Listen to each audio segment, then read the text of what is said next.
We don't drink this water, but we still wash with it. And when Tom Kudlow moved with his wife to rural Idaho in the 1980s, they drank water straight from their private well, but not anymore.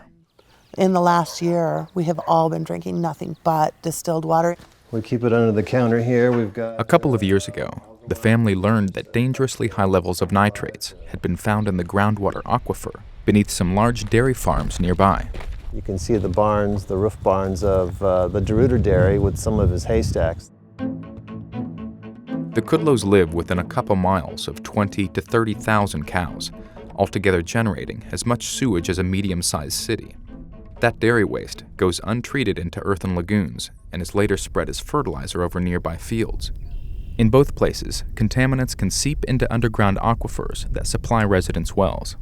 And according to the geologists, the groundwater runs from there right underneath us. 95% of Idaho's drinking water comes from underground, and in recent years, bacteria, nitrates, and pathogens, contaminants often associated with animal feedlots, farms, and human waste, have polluted dozens of public water systems and been detected in groundwater feeding hundreds of rural wells across the state. But the problem is not unique to Idaho. According to the EPA, tap water for millions of people across the country has been contaminated by pollutants often found in livestock waste or farm runoff. What exactly happens to those contaminants underground is difficult to know. Unlike municipal or industrial waste, animal waste from feedlots is not generally required to be treated, and the Federal Clean Water Act, which regulates discharges into rivers and streams, for the most part does not cover groundwater. The Clean Water Act is relatively silent on groundwater. I don't think we even know the extent of the issue because we don't have monitoring everywhere on these issues. Regulating groundwater quality is largely a state matter, and in Idaho, one of the top dairy-producing states in the country, the agency in charge of regulating dairy pollution is also responsible for promoting the dairy industry. One of the fundamental principles of this agency is to ensure that we continue to stay close with our agricultural partners and remember the source of both our food and our fiber. Brian Oakey is Deputy Director of the Idaho Agriculture Department, which monitors dairies.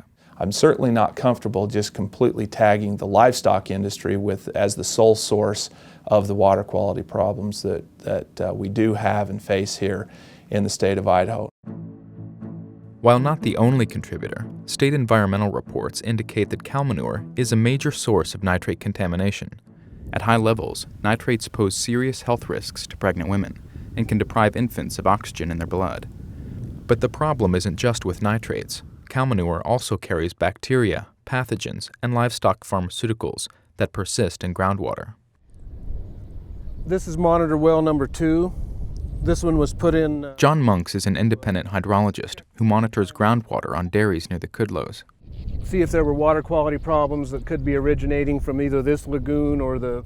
Local citizens demanded that these monitoring wells be put in when this dairy was built because the area's sandy soil makes the groundwater particularly vulnerable to seepage. One well here recently tested 14 times over the national safety standard. The maximum contaminant level set by the EPA for nitrate in drinking water is 10 milligrams per liter. When we first started testing this well, the nitrate levels were about 40 milligrams per liter, and it's slowly gone up over time to now it's around 60. Most of the wells in this shallow aquifer are no longer used as a drinking water source because of the water quality problem. This dairy owner recently lined his waste ponds with plastic to minimize seepage. But there's perhaps greater risk of seepage in nearby fields, where this same wastewater is later pumped or sprayed as fertilizer.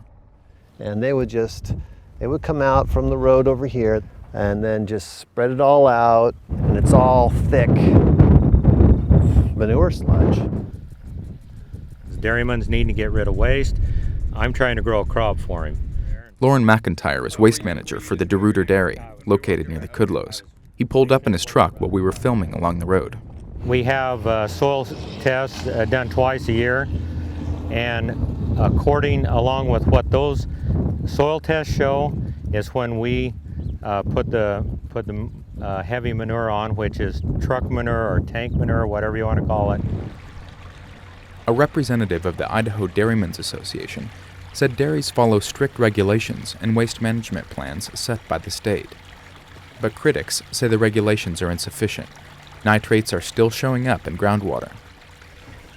This is extra water over here. We have After a decade of drinking well water, the Kudlows now spend about $150 a month on distilled water.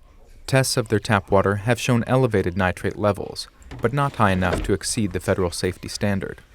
Nitrate levels tend to fluctuate, but beyond that, and the naturally occurring arsenic, the family fears that dairy hormones might also be present. Livestock pharmaceuticals have been found in drinking wells near feedlots elsewhere in Idaho. During the time that we were all drinking that water, the girls and I stopped menstruating, and I have 2 teenage girls and myself, and I thought I was, hitting menopause, yay.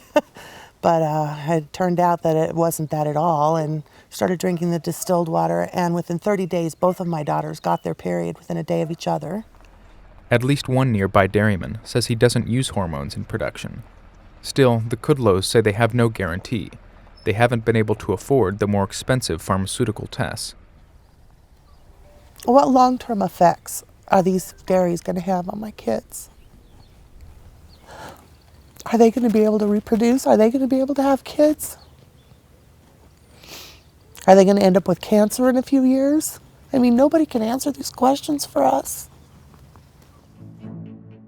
Nationally, the EPA says that regulating livestock waste is a growing priority of the Obama administration. But so far, little has occurred.